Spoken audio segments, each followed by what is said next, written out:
I was very naive, that you go either straight forward or down. And before that moment, I was going forward. I was driving cabriolets, cabrios around cities. It was fun. And so it became going down. And I was literally thinking that it's end. So like physically and metaphorically, I will die. And I was super anxious, super nervous, super expert nervous. And one day I just turned off.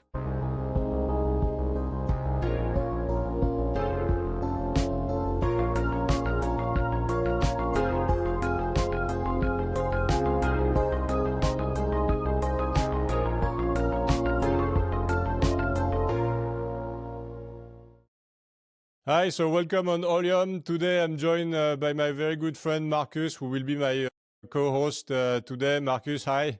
Hey, Leon. So today we are super lucky and super excited to have Pavel, who is one of the founder of Uzum, maybe the first and only unicorn in Uzbekistan, which is a mix of Amazon and Revolut. But Pavel, you let us know a bit more about the sort of structure and the story behind it.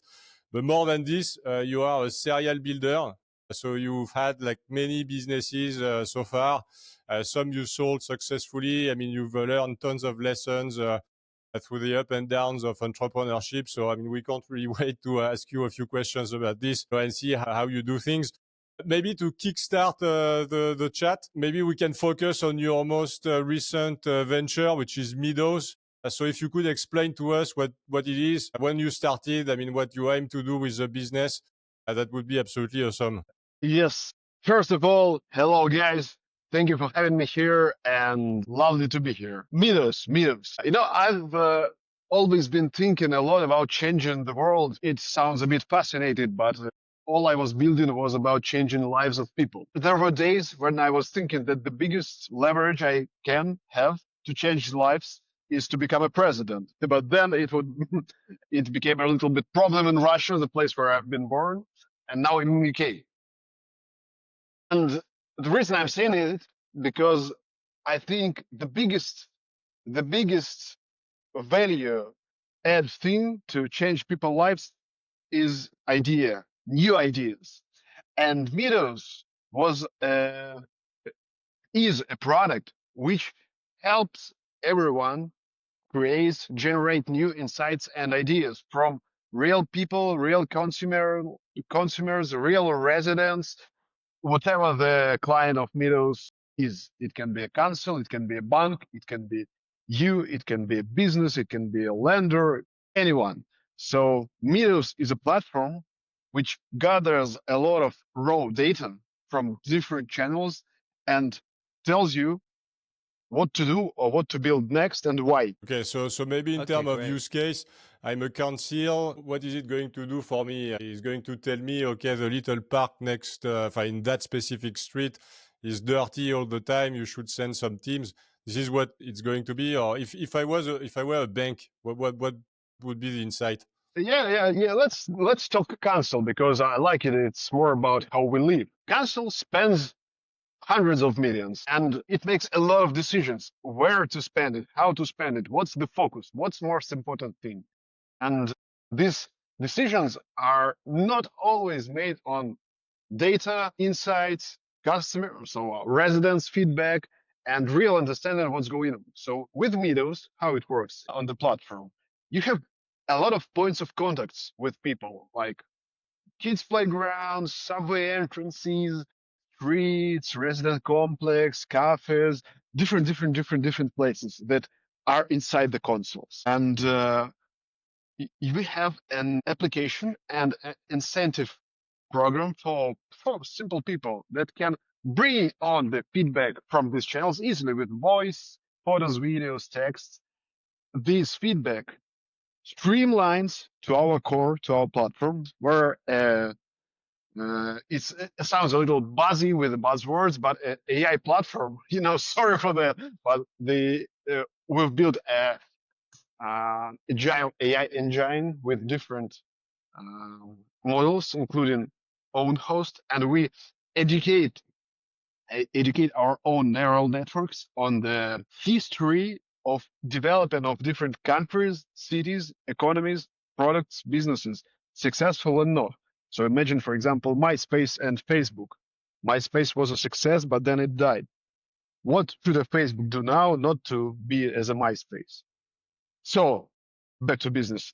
Feedback gathers at its core, and our platforms tells the council, okay, the most important thing for 60% of residents is now the old playground. You should invest there.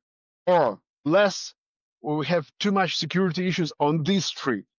We don't have, I don't know, planes on this street. It generates a lot of tension. So we understand residents' sentiment on a scale, and this gives us ability to really wait, to weigh everything on different perspectives, of perspective of revenue, resident retention, efficiency. It's like thinking about removing the traffic jams on a scale, because you can't remove traffic jams to 0%. It's not reasonable. It costs too much. And imagine it like a scale when we can say this is the best price efficient point where you can stop trying to remove traffic jams. It's the best point. And before that, we would tell you how to reach that point. Something like that. Understood. Yeah, that's really interesting. Yeah, thanks a lot. And I guess just a question from my end. I was always interested to find out about the background of founders and why they set things up, because it's a very very long journey, and you need to work very hard. So when you look back, what would you say? What early experiences or influences nudged you to take that jump and start building things rather than joining the easy way or maybe the corporate lifestyle, I guess? I've started very young, and I think one of the reasons was that I didn't know much about the corporate lifestyle, work, and so on. I've been a security guy from like age of 14. I've been researching Linux kernels, FreeBSD, open system, writing open source. And, it just step by step came that I've been hired to startup from the gray market of CIS. And then this path just began. Because when I first came to corporate Gazprom Media, I just was shocked. Like, there was a guy at the entrance who wrote down the time I was in, out. When I go to have number one, to pee, okay. When I'm back, she writes down. And it was just, I don't know, maybe it's ADHD or I'm just crazy, but I can't live in this environment. And it was 2009, I think, or 08. I was just there in Gazprom Media. And it's funny because when I said it in a Russian speaking podcast, not a lot of people understood it, but I think you saw the Silicon Valley series. Yeah. And in Gazprom Media, I brought radio to internet the first time in Russia. Really, that's funny. Yeah, but the point is that it was just crazy. I didn't know that working in a corporate environment is a secure way to have bonuses, equity, and so on. I just wanted to make crazy things, live as I want, and I was very young. And happy moment that we just met some guys, some people, and we tried to start something. It happened to be successful on the second or third time. And then from a tech guy who was building, I just switched to a guy who understood, okay, people need some stuff, some products. I began thinking as a product man, as a business value, and so on. But first of all, it started from, I couldn't just feel myself alive in the corporate environment. So it was just a push from the outside. Quite interesting, actually. So, what was the first business of maybe product you've built where you essentially saw momentum and you started thinking, okay, I can actually build products that are wanted? And so, yeah, what was the first experience, let's say, of not necessarily false success, but where you started a product and, build it and then you started thinking, okay, there is some momentum.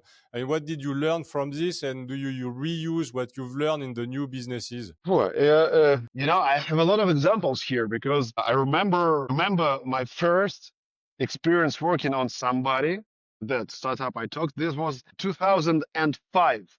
It was before the WhatsApp launched, and we've built an instant messaging system that worked, if you remember, Java 2ME phones, Symbian phones, Siemens C35, and so on. It was a full stack messaging system with files. It was basically WhatsApp on every platform. And I wasn't thinking product that time, but I already saw happy people using it. And there were no venture capital in Russia. I lived in Russia at that time. So after 3 years of growing without profits, we had to close it. Then I had this Gazprom experience with radio in internet, and it was good. It was great. But I'd say that I didn't feel the power of making decisions because I came with an idea. I executed on this idea, but it felt nothing. Like I couldn't touch. And then I think there was a huge fuck up with the project management startup based on mind mapping. Now it looks great. I saw yesterday update of Xmind, the mind map software I use, and they introduced this, project management inside the mind mapping. But then we built a product because we were good tech guys, but we couldn't market it. We didn't know about it. Performance marketing, funnels, acquisition costs, LTVs, nothing like that. And then came the wonderful product called Worky, which was a job classified, SaaS-enabled job classified, which was a huge success because I finally managed to have a lot of consultancy around me. I already understood that I have a lot of blind spots. So that's the biggest thing, that you should know what you don't know. And I took a lot of people with me who said, look this, do this, check this. And that was the moment when I understood how my hands-on thinking and working works much better than this, by the way, corporate management style, when you have a lot of subordinates and this is guys from marketing. You just, there are managers like this, which says like, okay, you just bring me 100,000 users. I don't care how much. Give me the budget. And on the other hand, there are guys that, okay, let's brainstorm it. Let's think of ideas. What can we do? What channels do we have? What works, what don't? Let's talk with these guys. So I understood for me that being hands-on may create some limits in terms of scaling the team, but it gives you so much understanding, so much feeling of the end user or their pains, their happiness, that me personally, if I feel it, I can leverage it to a product level, to a business level, and it gives me ability to move fast and have better decisions in product Okay. and in team building. So you mentioned one of your key strengths is to know who you need to essentially build a new product or a new business. And so my question for you is, how would you describe your DNA as an entrepreneur after all your different experiences?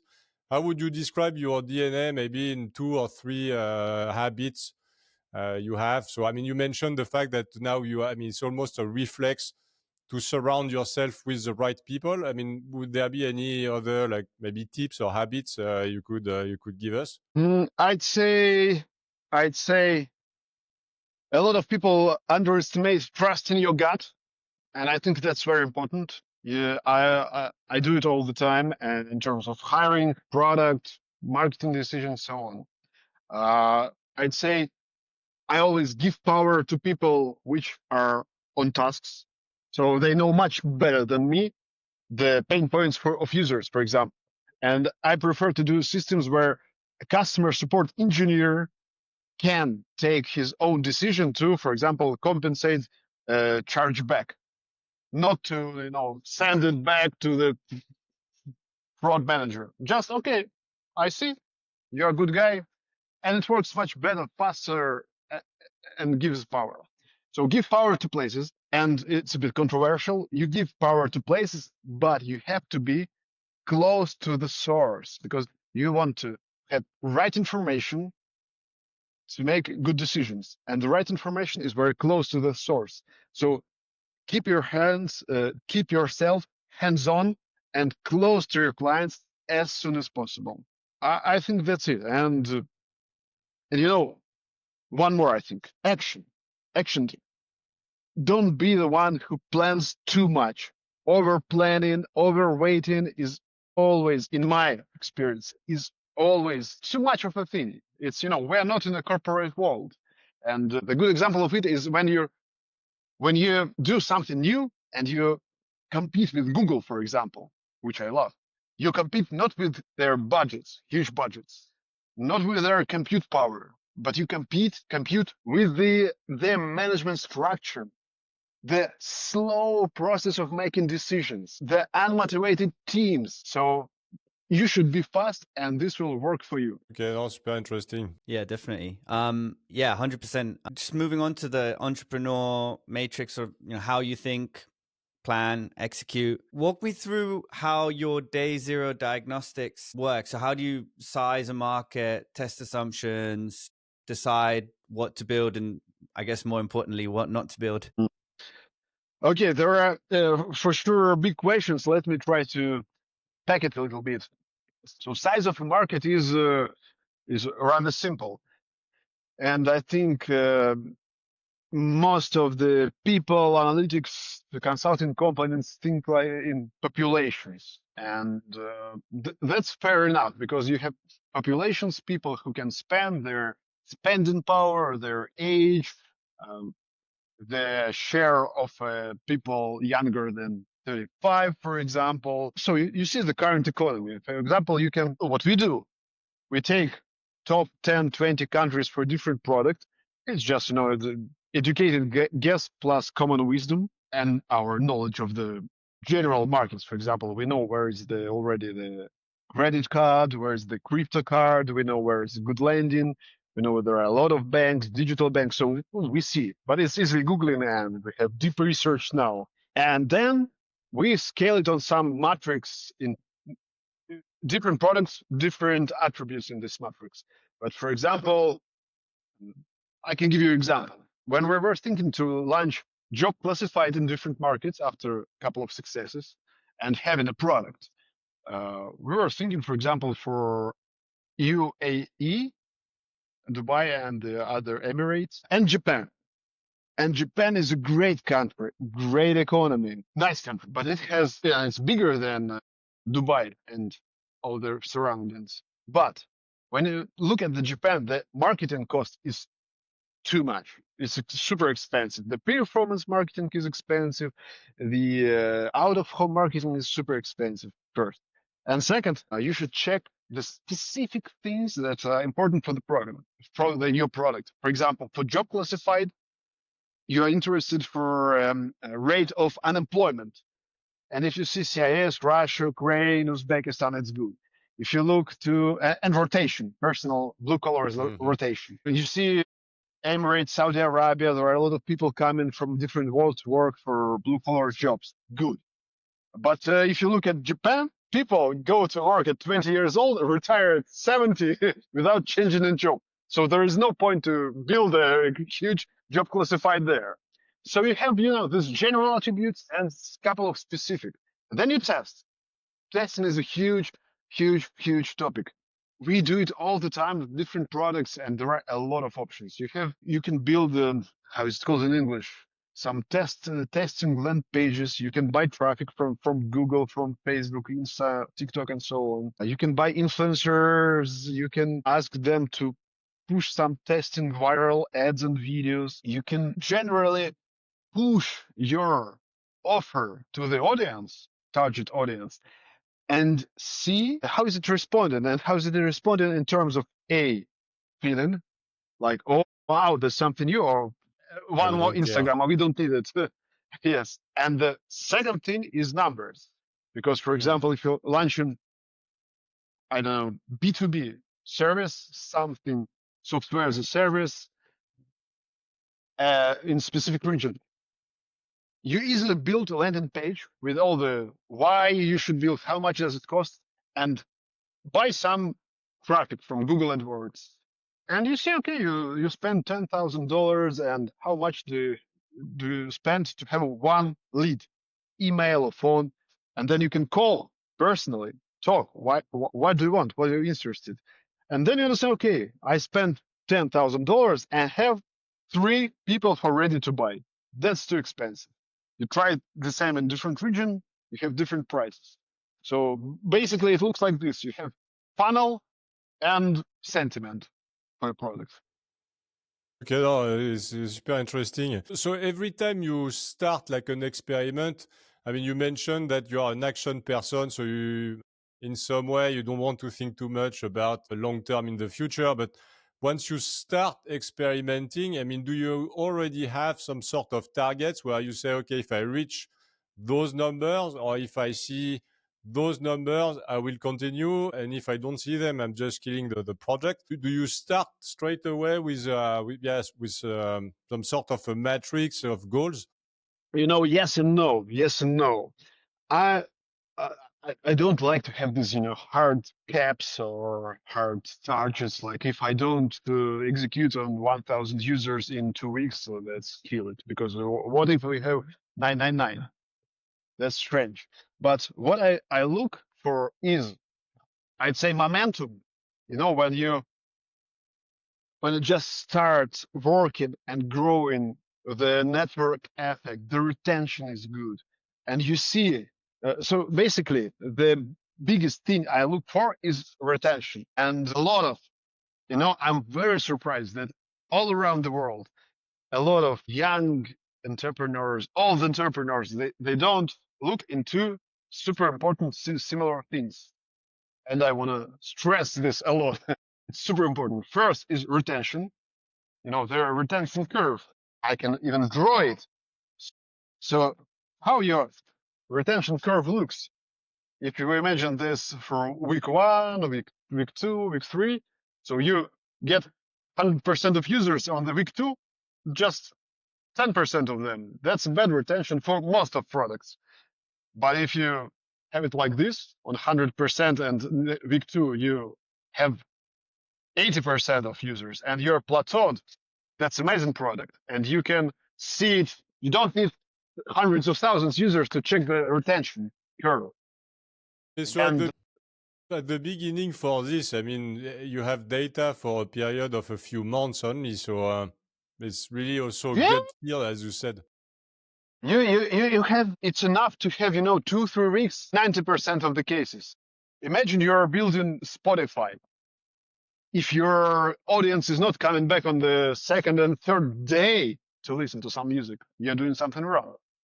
If you're building a messenger and they're not coming back to chat with their friends on next day, something is wrong. So you don't need to wait 2 months for that. And the second thing, which is basically the retention but different view, is cohorts. Cohorts. I hope I am spelling it right. Is basically retention based on different actions and age groups in terms of acquisition time. And these 2 things, they answer, is the product working right or not, very fast. Very fast. And the good thing is that there are companies like Adjust, Flyer, and Up Any, and similar to them, Sensor Tower, who does public reports on different app categories, and they say, okay, for social e-commerce, this is a good retention. For Messenger, this is a good retention. And you can just check the references. Am I writing good or bad? And that's super helpful. Okay, makes sense. Markus, you had like something to ask? No, sorry, I think I interrupted you earlier. Yeah, no, so that's fine. What are the 2-3 experiments essentially that you need to pass to commit like serious capital or headcount to chase product market fit, for example? At what point are you willing to do that? I don't have a really good digital answer for this, because I think I'm on that's wrong. That's wrong to say like this, but I can have already educated guesses for products. No, I just look at the retention. There are two states. I think we can simplify to two states. There is a state where your unit economy, I know if it's called in English unit economy, but basically you have a unit, you have an acquisition cost, and you have a revenue and profits from this unit, whatever it is. So if the unit economy can be negative, but you can have super extremely good acquisition. For example, super cheap channel, cheap and scalable with a great retention. So you know how to have a lot of users and retain them, but you can't earn. That's number one. Yes, yes, yes, yes, yes. Because if I can't have a lot of users, I will think how I can make money from them. That's number one. When I see this great acquisition. And number two, where I see the path to positive unit economy or already have a positive unit economy. That's super simple because if you have a positive unit economy or you know where to switch this positive unit economy, you can just throw money into acquisition and have this positive unit economy. It's like, guys in gaming, in Forex and these kind of apps. Acquisition for them is super expensive. I think one new user in mobile app for Forex now costs $1,000 at least.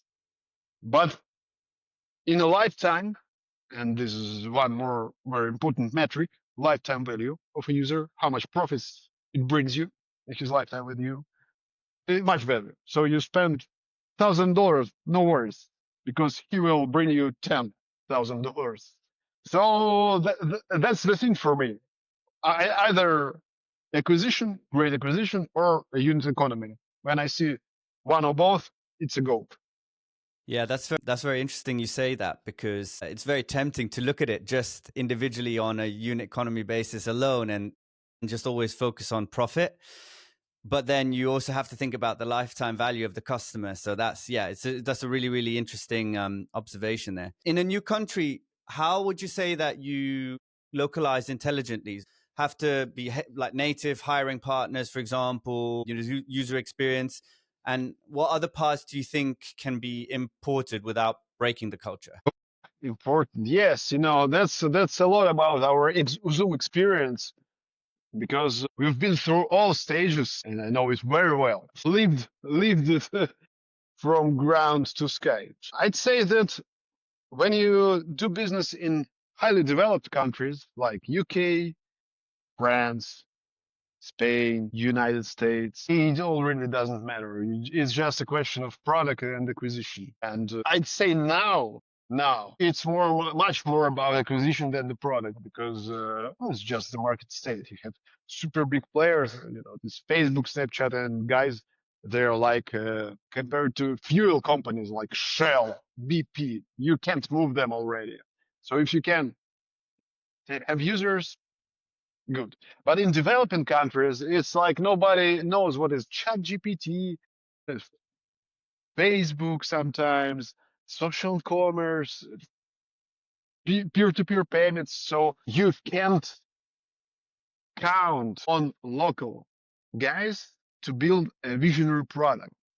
But you can't build a visionary product without being connected to the local culture. And you absolutely have to hire local teams to have these legs, heads, and hands to talk to people, to be your advocates for a product. And I think that's the question. The important part of the question or the answer is not about the starting, because the starting is understandable. You bring your expertise, product marketing expertise to the market, and you hire local guys who can sell, who can develop, whatever.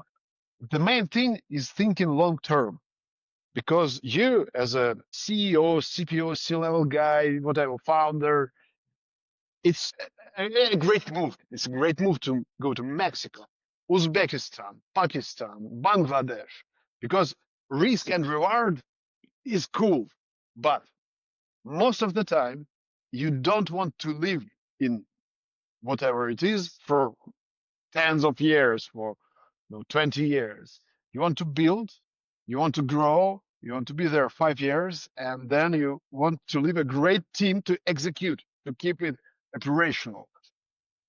And here you need local guys. You need to educate them. That's why in Uzum, we built Uzum Academy and so on to grow local people, to educate them, to make them great managers, great engineers, and so on.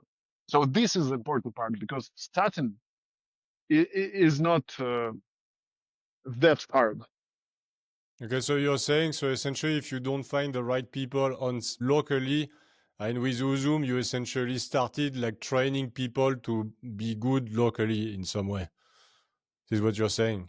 Yeah, but we in Uzum, we were happy to have the main founder and the CEO of Uzum, Jasur Jumayev. He's an Uzbekistani guy. He's a good entrepreneur, founder.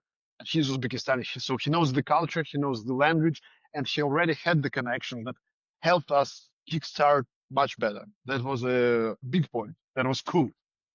But Okay, understood. still, we came to the empty ground. We've built our warehouses from nothing. We've built our tech from nothing. We launched from nothing, and it was still our expertise plus local guys who worked with us, engineers, logistics partners, and so on. So it's you know the thing is, I'd say about stuff, and that was my personal little I not say mistake, but I feel it as I was too arrogant with, okay, I know everything. I can launch it alone, like in quotes, alone. But no, you can't make a huge business, a great business, and change country and change lives of people without respecting these people and this place. So this is very important, not to be arrogant, like you know everything, because no, that's I'm a huge believer that people feel it, and if they feel that you are not transparent, that you don't love what you build, and you do it without respect, they feel it and they won't use it. And I saw a lot of examples of this. Interesting. So the first time we spoke, you mentioned that you were a 0 to 1 type of guy. So you're really the initial founder, the initial builder. How and when did you discover this trait in you? Because I mean, you've led businesses from 0 to selling it. I mean, how did you discover that you preferred and you were more comfortable being the 0 to 1 guy? Yeah, no, there is a specific angle here, because I've been working CIS, so it was mostly business in Ukraine and Russia, and that's not the countries where there are a lot of venture capital.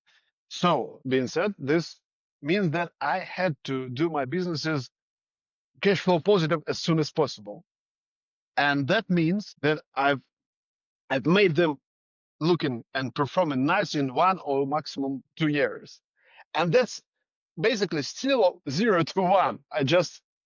And then on this one point with already profitable, I'm just exited. So when you say when to exit, it was still very fast. It's still very fast. And I had businesses which I exited not that fast, like in 5 and 6 years, but honestly, in 2 years, I wasn't operating them. So I prefer doing like the first year to build, grow, hands-on, branches. That's me. And second year, more team, more culture. And third year, guys, please do it yourselves. I want to build something new. Yeah, that's it. That's the reality. And first years, I've been thinking that like that's something wrong with me. I don't have enough knowledge, experience, or whatever. And this is partly true. But firstly, I was making myself uncomfortable about this. Like, you just can't look at this Airbnb, Brian Chesky from 0 to IPO, great guy, still founder mode. But then okay, now I'm in a state, this is acceptance and all that stuff. Now I'm in a state where I have a lot of things in my life, and this is one of the growth zones. I will go there, not today. Today I'm still good at 0 to 1, amazingly good. And I can manage 1 to 100, but I didn't learn to feel great when I'm doing it. It's just still a challenge. for me. Yeah. But Yeah. I think I'll be there. I'll be there because it's We are sure you will be there. We are convinced. found that entrepreneurship is a lot similar with being a parent and a lot of similar with just living it because you grow up and you see things differently and you can do things differently and everyone at its own pace. So I'm on my pace there. Yeah. And it's been an incredible journey so far. So it's very impressive.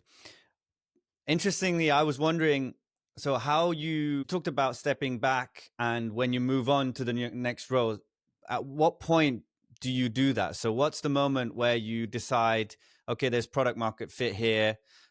I'd like to take a step back from the executive role. And what are maybe some examples of the tripwires that you look at? Never thought about quantifying this question. It's always about, I think, some components, one of which is having enough nice people in the team to step back. And different businesses needs different people. Some are more corporate to keep sales running, some are more productive to keep new ideas running, some were more techy to keep pace of something new going on because the market of, for example, AI always wants a lot of FOMO here. It's really a hard question. I think when I see enough nice people that can go better without me, but with my support, I'm just ready. I think that's also my part of growing up because I always had some limitations with, I'd say, long-term commitments in my life. I'm very committed and I'm very committed, but I have a part of me which is uncomfortable of being committed for a long periods. I still do it. It doesn't bring me happiness, but I just feel that's also connected. Yeah.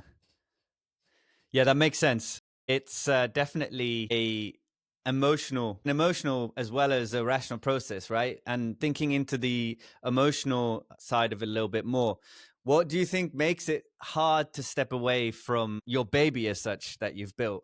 And what are the, I guess, maybe methods you could use to help yourself move away from it when you know it's the right time to detach yourself? I think for me, data works. So there is a moment in every business when things slow up and your planning is becoming more long term. The things you have in mind can be done in half a year. That's already huge for me. And for example, Daniel Ek in Spotify was thinking 3 years ahead. That's great. I like thinking it. Then I ask myself, okay, can I build this interesting thing which I here can be built in 3 years now without this in 1 year? So it's a kind of different question, different answer. But for me, data and having a lot of dashboards. So I'd say for me, it's important to be hands-on and close to source. So stepping away from the source and stepping away from the daily talks about the product is the first step. To make it comfortable, I have a lot of data, dashboards, funnels, metrics, and so on. It works like I step away. I don't talk to my kid every day in the morning. I don't do breakfast for him, but I still see that it's healthy. So I say, oh, everything's all right. Everything's all right. And then if I see something, and you always, as a hands-on founder, in a founder mode, sometimes I see something wrong in the metrics, the person number one, the earliest one. And I ask it, some product CEO, so like, oh, sir, what's that? And several times they may, oh, we don't know, you first noticed it. And after a period of time, I'm not the first. And then it's a relaxation, like, okay, there are good carers of this kid, and we're looking at the same thing, but they look there often. So this is a transition period where I have this thermometer. So maybe moving on to the topic of your biggest baby, Uzum. I was wondering, I mean, how does it feel like to be on board of a unicorn? And also during, let's say, the fundraising process where it was established that Uzum was a unicorn, what was in your pitch? What was the ask? I mean, did you write, we are raising X much at 1 billion valuation, or how does it work? Or you receive like some term sheets? I'm wondering, how it is like to be on board of a unicorn, really. I don't want to sound unemotional, but there are things that are bigger than us, or things that are bigger than our experience, and things that are bigger when you see them from a side or from a different time perspective. And now I just don't feel myself like some crazy unicorn co-founder, which is a huge success. Yes, it's a huge success, but for me, much more emotional and much more touchable for me, for my brain, for my soul, is that how I see the country changed. From the day one when we landed, I took a step out of the plane from London to Tashkent, and there was nothing, no warehouses, no apps, no team yet. Just And nature. here, nature, Tashkent, sun, and melting traffic lights, plastic, 50 degrees of Celsius. And year after, 2 years after, you see people that you made possible to have large amounts of things they can buy online, and they can have a huge choice, not just, this fake Armani, uh, jeans, t-shirts, oils, a lot of stuff at the farthest point in the country. You can have it in one day. And if you don't have enough working capital, cash flow, you can have a BNP solution. You have lending. And generally, people now have access to better choice of better goods with a great delivery, with feeling of secure partner. So you imagine people were surprised that when you first year, when they ordered something to the delivery point of delivery, they can take it on, check it with a mirror, and if they don't like it, they don't buy it. People were shocked. They didn't believe it. And now it's a part of their daily life. They like the sales, they like the lending solution, they love the Uzum card. And one more example about the change. Sorry, but I'm not talking about the unicorn, but the change. I think that's the unicorn is just a thank you for us for changing the country to good. You couldn't send money to your friend or even to yourself in different bank without the commission. So if I send you now by phone number in Uzbekistan, not now, 2 years ago, $10, I'll pay $1 of commission. 1%. Wow. It's 10%, but the person, just for example, $100, $1 commission. We introduced, I remember I was talking to everybody on the market, guys, country won't live with this paid transactions between people. Money is not flowing.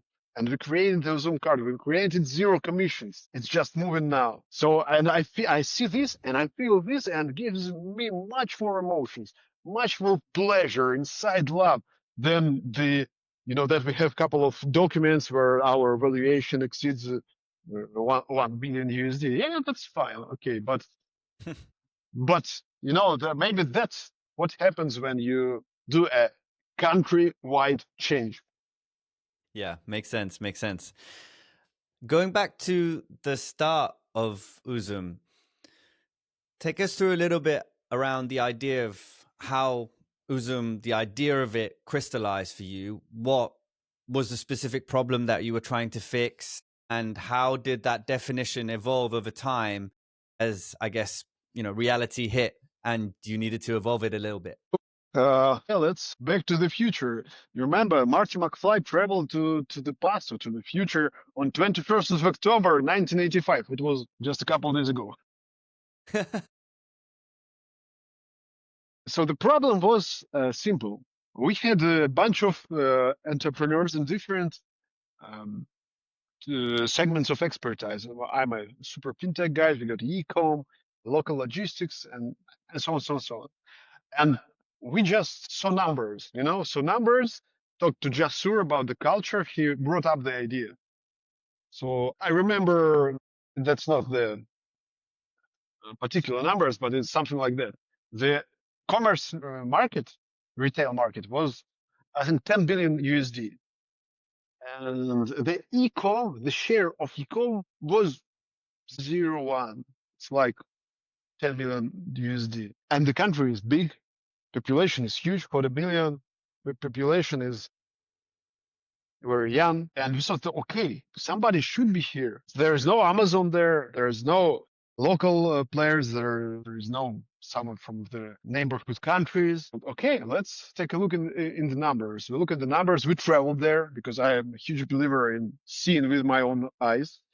We traveled there. We take a look at this, talk to people, talk to partners. That's what I basically do in every country. And the idea was simple. Okay, first of all, let's build e-commerce. Give people choice, give people great delivery. That was the most important thing. And going a bit forward, we were very surprised of our first month and the first half year of after the marketplace started. It was just to the sky.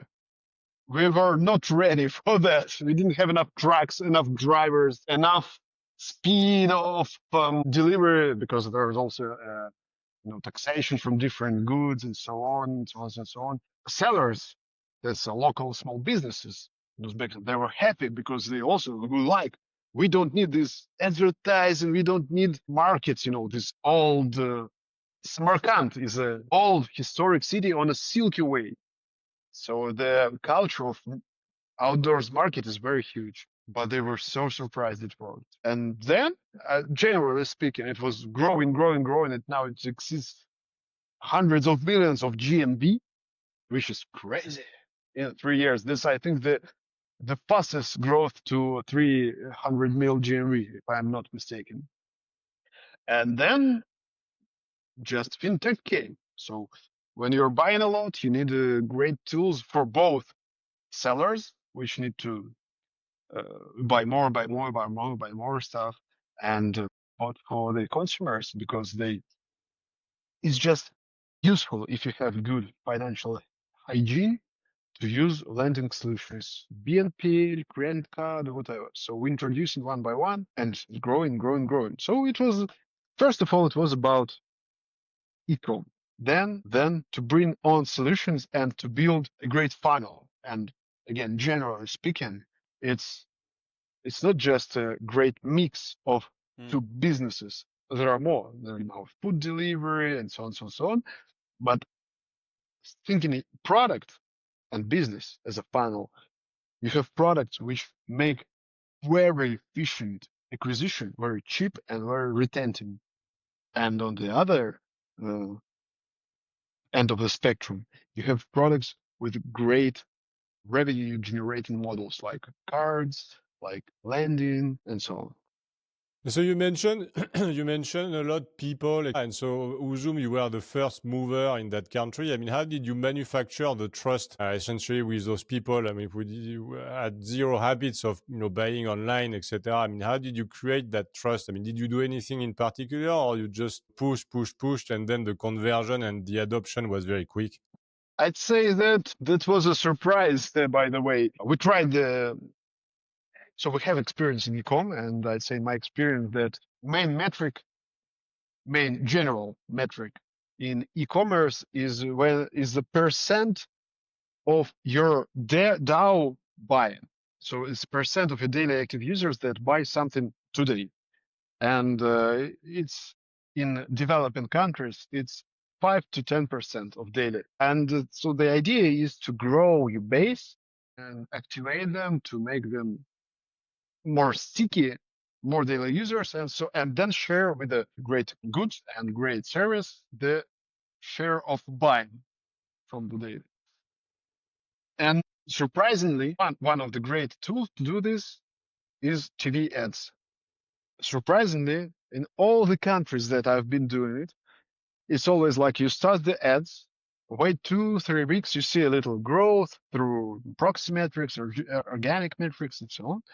And in 3 weeks, you're going to a peak. In Uzbekistan, there was a peak in not day one, in hour one from flight from the first. So just started and like this vertical line. And we used just greatest people of Uzbekistan, the greatest reputation on in TV ads. They were explaining to people how to use it, why it's secure, that they can, go to the showrooms, check on, not buy, take the card, pay without commissions, because people all around the world, even in UK, a lot of smart people don't like to dig into things and trying to understand what's good there for me. No, you should put it simply just into the face of your consumer. That's what we did, because simply buy, pay, enjoy a lot of goods, buy oil, and one of the big thing when you start e-commerce is to introduce so-called hammer goods. It's goods which you always buy, and then add something more to your basket. It's like in olive oil. You always need olive oil or a bottle of water, this kind of stuff. And then, it's just a virtuous circle.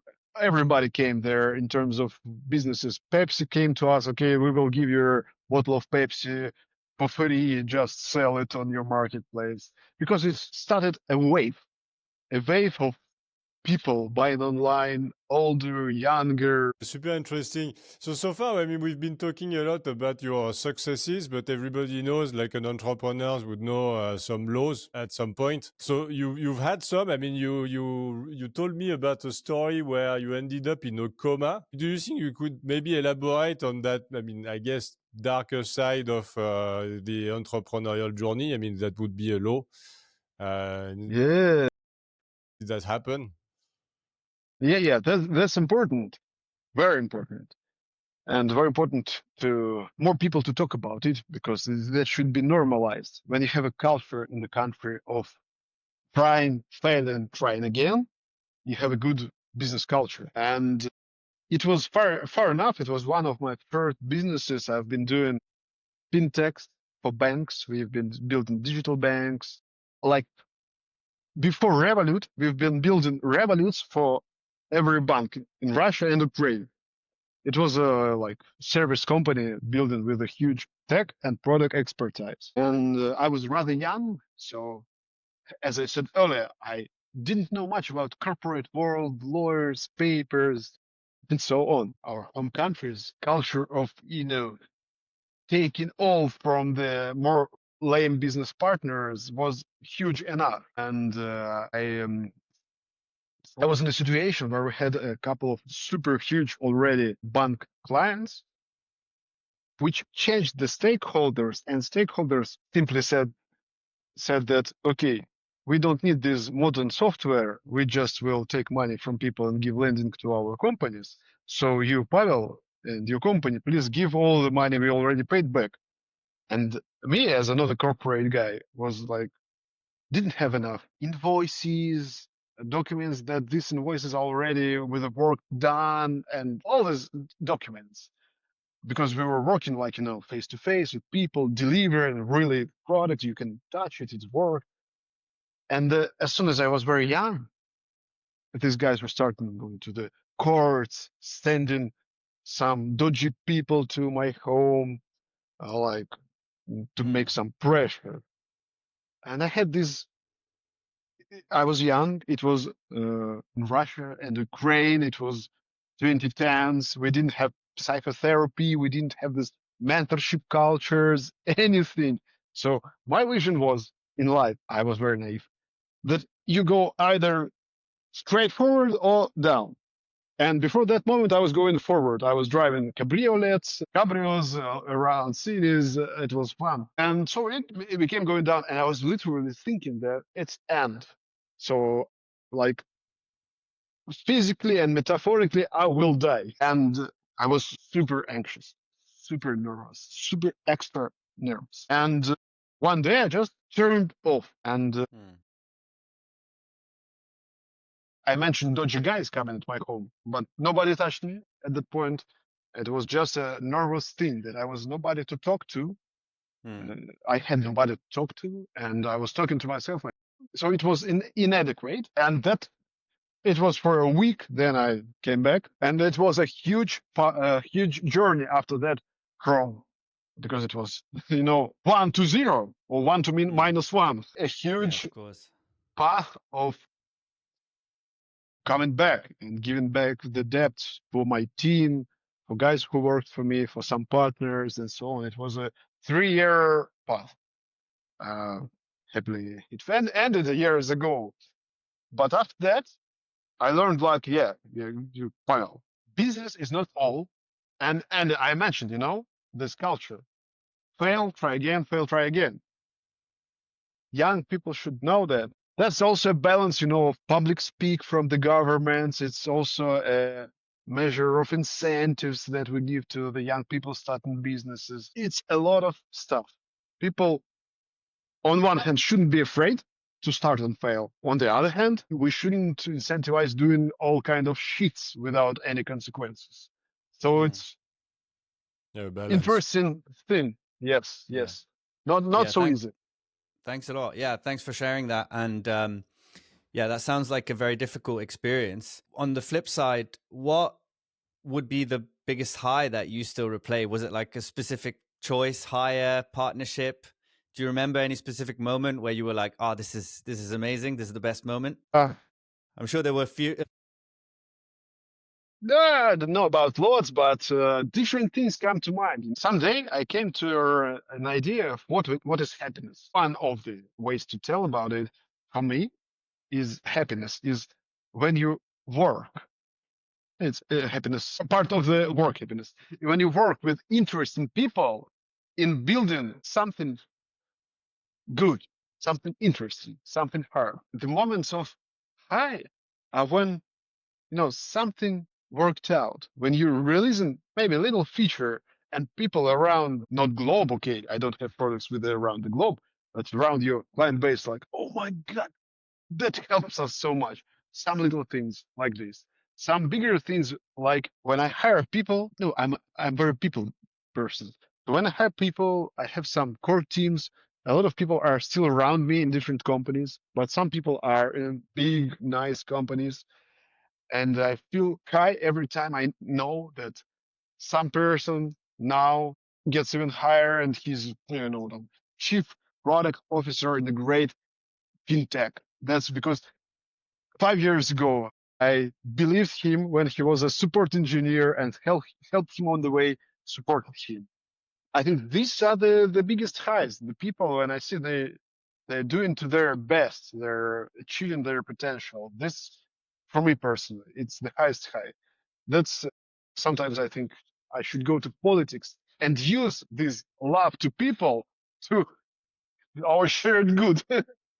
I mean, talking about politics, I'd like to share one of your most recent posts you did on LinkedIn about like tax optimization. I mean, I don't remember if you, if I don't know if you remember that one. Like, but I mean, do you think you could elaborate on that? Like, it's you mentioned essentially tax optimization is something universal, etc., and there is a real problem with politician, government, and generally like some people in our communities that have a beef against like people earning a decent amount of money, and you're saying in that post that essentially it creates a problem because if you're putting too much pressure on people's success, a lot of people are actually leaving countries. I mean, do you think you could elaborate on this a little bit? And I see that you were having like a nice English breakfast at the time. Yeah, that's my favorite place, Sam's Kitchen, with my favorite English breakfast across the UK. Okay, that's a big topic. I try to split it in some different questions. First of all, about taxes and about rich people. If you go to I don't know the English. What do we have in English schools? Like science, some social sciences. Because in CS, when you study social sciences at the age of 14, you have been shown a graph which tells you when people have around generally more than $2 million of wealth, the family, this family stops paying taxes on a share basis as everybody. It's up to they optimize it.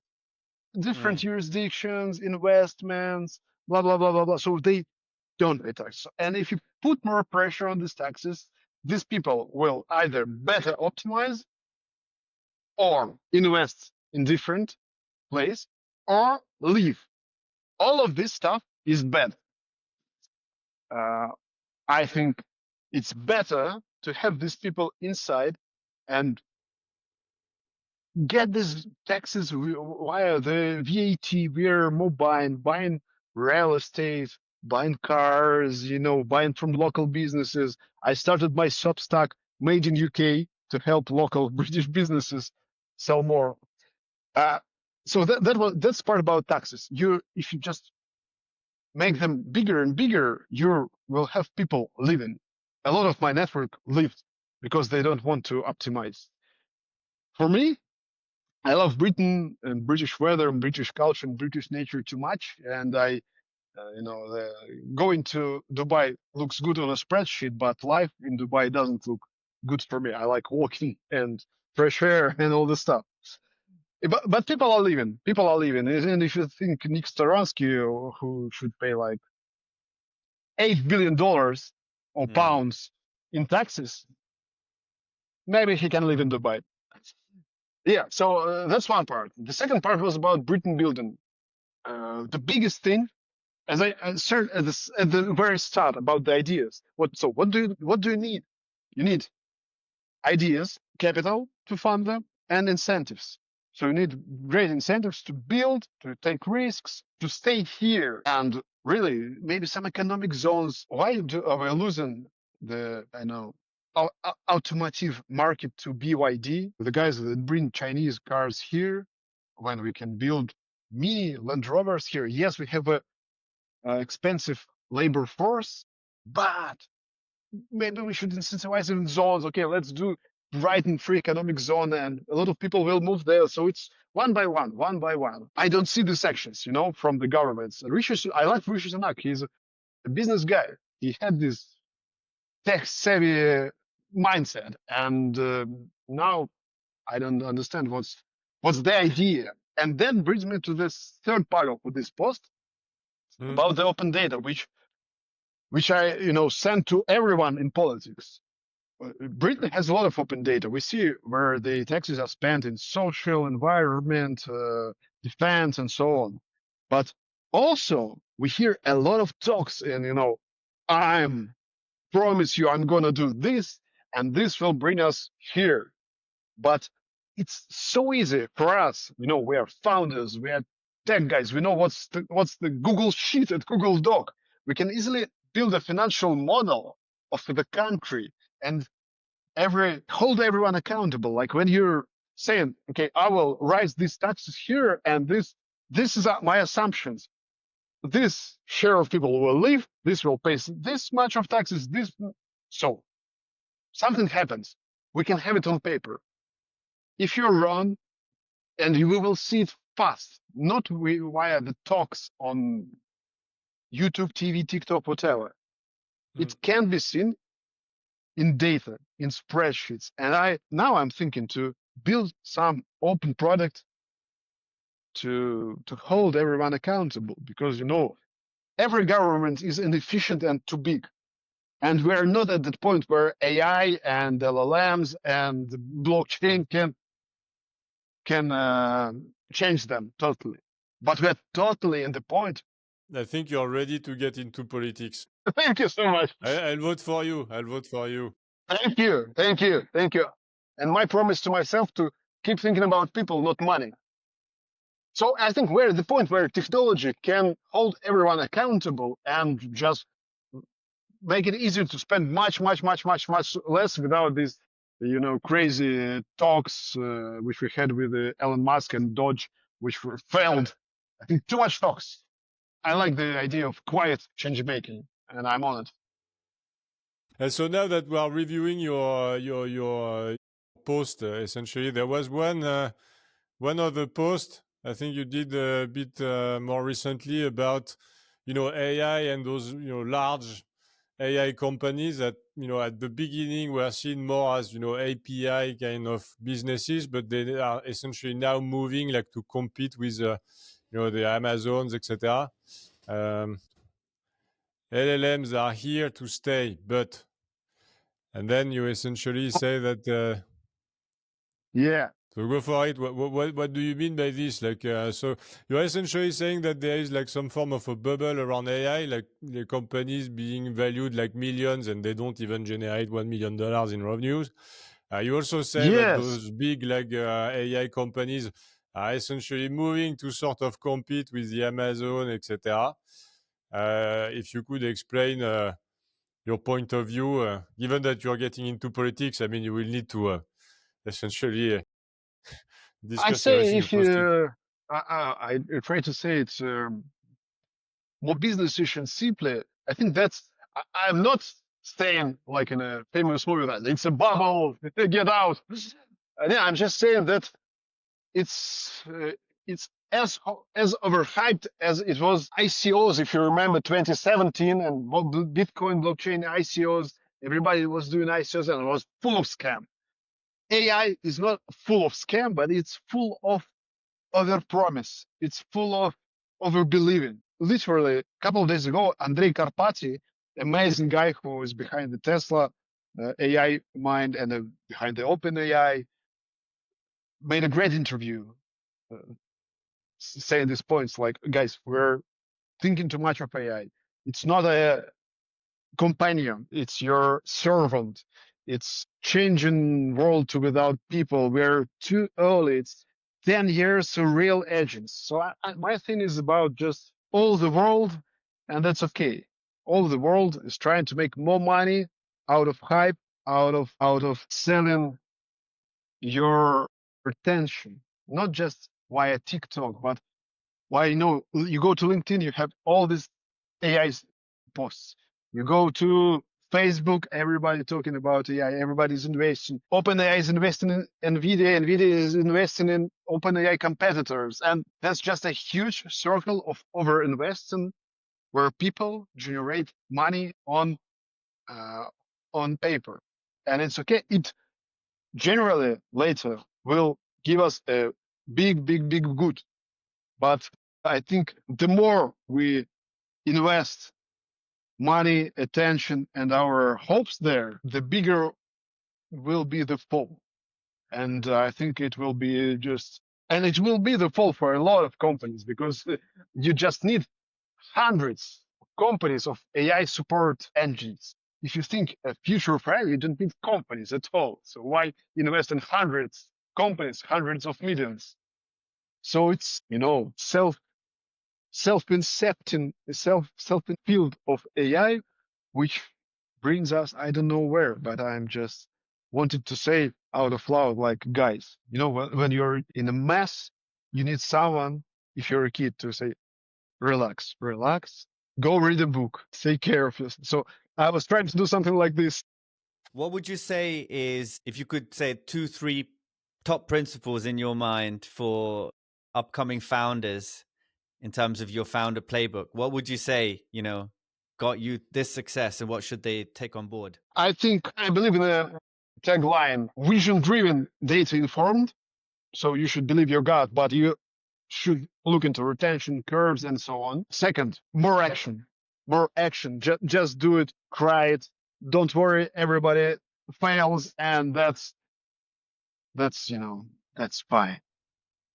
A lot of people just do nothing, and you shouldn't worry about different people. That's your journey. Enjoy it.